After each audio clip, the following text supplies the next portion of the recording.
محمد وعلى اله وصحبه وسلم.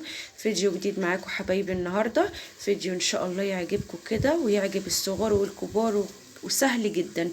معايا كرشه زي ما انتم شايفين كده، كرشه جملي ديت مش جاموسي. انا عايزاكي تجربيها، هتنسي الجاموسي دي خالص وتشوفي الوصفه والطريقه اللي احنا هنقدم بيها النهارده. معايا طبعا توم مقطعه حلقات، ومعايا بصل وطماطم، وحله حطها على النار هنزل فيها دلوقتي بمعلقه سمنه.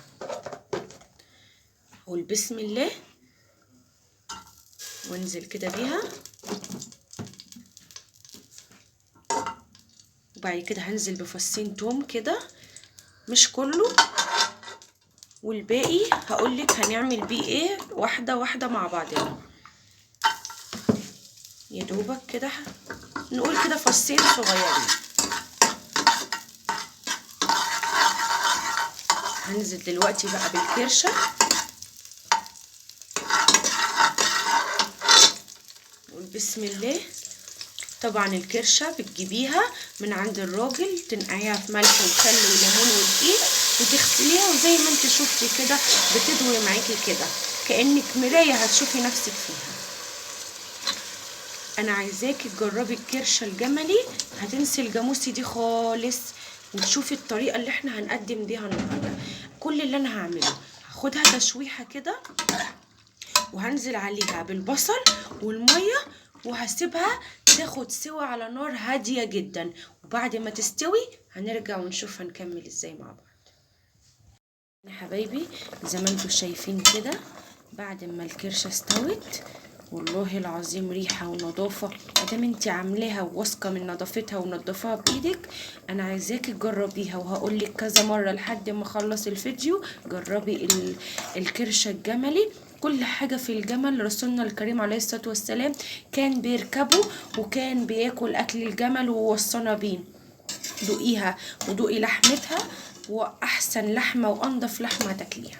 انا دلوقتي زي ما انتم شايفين كده استوت، هنزل كده بالصلصه. نقول بسم الله.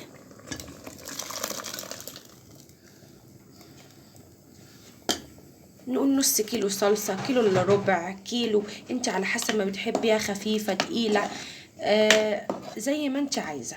تعملي جنبها حبه رز، تعتبريها كلحمه وتعملي جنبها شويه خضار، اللي عايزه تعمليه اعمليه، المهم تجربيها.